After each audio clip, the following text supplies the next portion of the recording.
Do you consider yourself a technology school? And by that, do you teach technology or do you use technology? Well, we consider ourselves an elementary school that uses the technology as a tool. We don't believe that it's really about the technology, it's about the teaching. Is this a recognition of that kids are already part of this digital universe when they walk in the door here? Is it almost a requirement that they expect to learn in this fashion? I think some of our parents and students are rather surprised and pleasantly surprised that we have so much technology and that we're using it. And then we have other parents that, of course, have that high expectation already because they are living in the digital society, and so both. How has it changed the curriculum? I believe that the most important thing is to have that quality teacher in the classroom, and it really always boils down to the relationship between the teacher and the student. With that said, the technology is a tool that's crucial for us to be able to engage students, to help them learn those 21st century skills and collaboration and make global connections. You've never had an eval before, have you?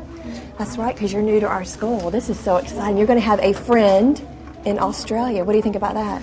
The world is a small place when you're able to reach out.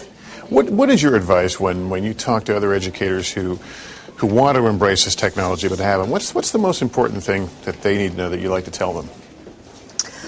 Well, I think our teachers have learned that, just like anything else, you don't become an expert overnight. That you have to figure out what is it that my students need? What is it that I need to learn in order to help them be a better student and to help them in my classroom? I want to provide that quality teaching and learning. How do I do that? And then understanding that you are going to, technology is that tool, that it's always going to be about the learning and not about the technology. You're not just learning technology for the sake of learning technology. You know that it's a crucial component to education. Have you been able to quantify the payoff of all this in terms of test scores or just in general how kids are doing?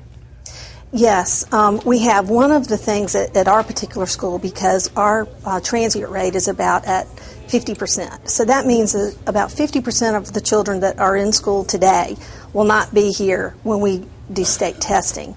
So that can skew what our test scores look like just a bit. But we have monitored the data to look at the students that also have been here, to watch their growth year to year. And those students, every single student, including students that have qualified for special education services, have made growth. Good job.